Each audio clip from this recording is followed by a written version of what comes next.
fantástico, mas eu quero antes conversar com você sobre essa questão da polícia, da violência policial, porque o UOL fez um compilado do Anuário de Segurança Nacional, organizou os dados, e o Brasil mata 36% a mais, né? Os policiais brasileiros matam 36% a mais do que todos os polícias do mundo. Mata mais do que todos os países do G20 juntos. Né? E a PM mais violenta do Brasil não é de São Paulo, é a da Bahia, que mata mais do que toda a polícia dos Estados Unidos junta. Então, me parece que assim, esse assunto já passou de todos os limites. E se depender dos governadores, a gente não vai para lugar nenhum, porque assim, é muito claro para mim, acho que para todo mundo, de que as polícias militares, principalmente, todas essas polícias, se transformaram em sistemas autônomos dentro dos estados, com corregedorias autônomas, e que não punem nem 10% dos desenvolvidos nessas cidades. E aí eu queria saber se você tem tema, se você pensa numa solução para isso, e se você não pensa que isso vai de uma coisa organizacional.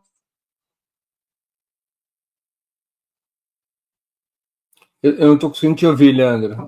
Esse final não deu para ouvir. Cortou seu áudio, Leandro, nesse final. Não deu para te ouvir. Não, mas não eu acho. Mas eu acho que eu compreendi o sentido geral. Olha, Leandro, eu acho que a gente primeiro precisa consolidar um diagnóstico antes de debater propostas, né? A gente precisa entender a razão desses números brutais, são números escandalosos, né? Nós não é um problema atual, não é um problema novo, perdão. É um problema que vem de muitas décadas e vai se agravando. As estruturas que matam são as da polícia militar. E essas estruturas, elas percutem um período histórico, que é o período da ditadura militar, em que essas polícias foram organizadas e treinadas como força auxiliar na guerra contra o inimigo interno. É desta maneira que as polícias militares foram forjadas.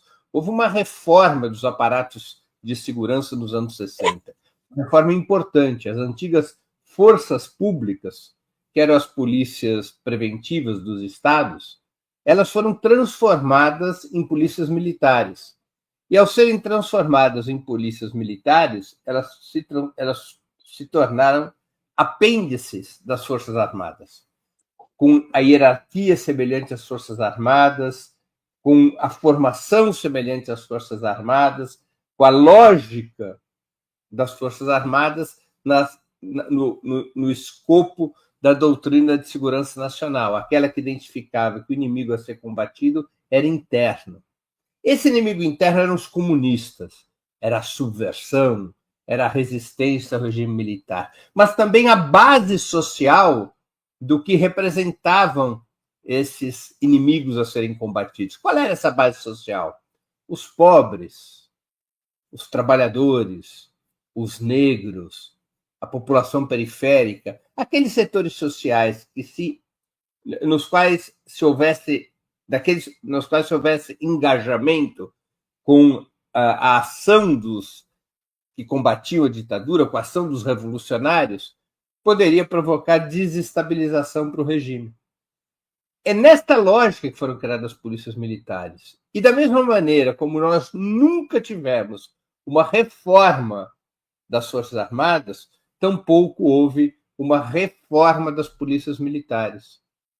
Elas jamais foram desmilitarizadas, com exceções de um estado ou outro no qual se avançou em alguma coisa nesse sentido, não houve uma reforma geral do aparato policial militar herdado da ditadura. As Forças Armadas não sofreram essa reforma, as polícias militares tampouco. E numa guerra, a lógica é muito diferente do que na segurança pública, não é? Numa guerra, a lógica é o extermínio. Toda guerra tem como objetivo todos os objetivos de uma guerra, eles estão subordinados à aniquilação do inimigo. Se você quer conquistar um território, você tem que matar o inimigo. Se você quer expulsar um inimigo do seu território, você tem que exterminá-lo, você tem que liquidá-lo.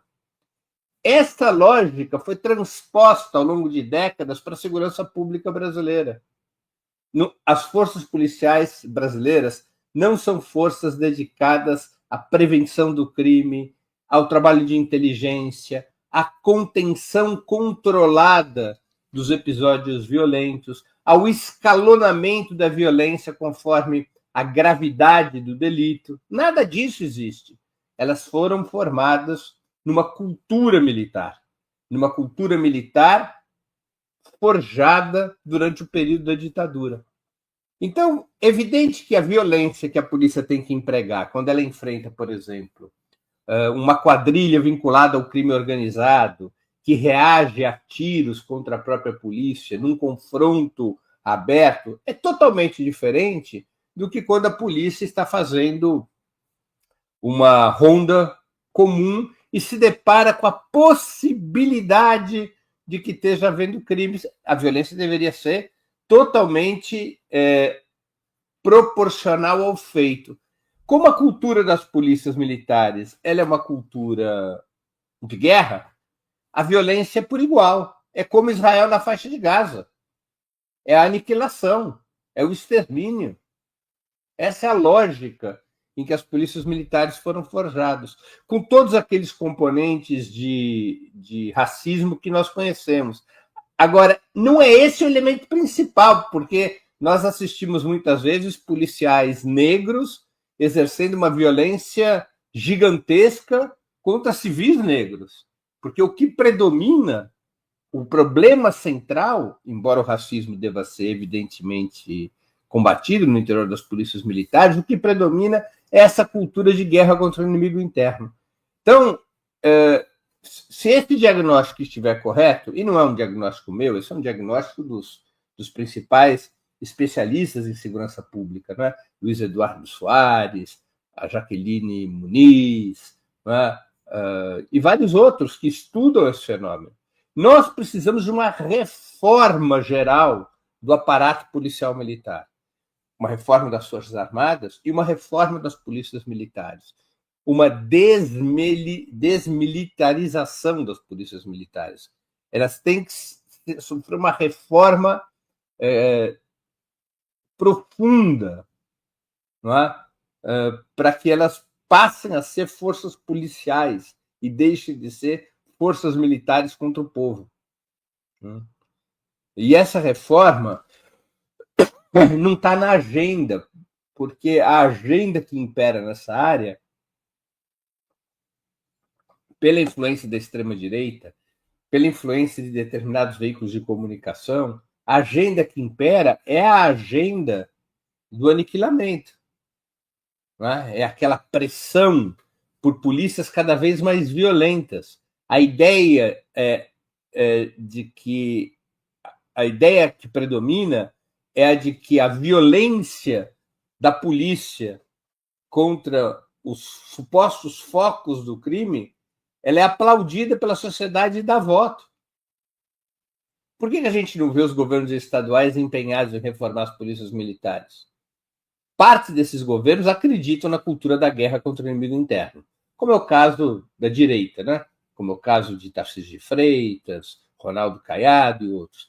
Agora, há governadores de esquerda, digamos assim, que praticam a mesma política, como é o caso da Bahia. E por que o fazem? Porque a lógica da aniquilação, da guerra interna, ela tem apoio em determinados setores da sociedade, apoio que é um apoio iludido, é uma reação instintiva, ou seja, é uma adesão ideológica por conta das informações que recebem, completamente deformadas a respeito do problema da segurança pública. Então, polícias que matam dão voto. Então, nós precisamos enfrentar esse assunto e o governo federal tem que abrir essa agenda. É muito grave esse número que o UOL levantou, está na manchete do UOL de hoje, né? Policiais brasileiros matam mais do que os de 15 países do G20 somados. Na Bahia, agentes policiais matam 46% mais do que todas as forças de segurança dos Estados Unidos. É algo de uma gravidade absurda. E, evidentemente, que essa agenda tem que ser tratada no plano federal.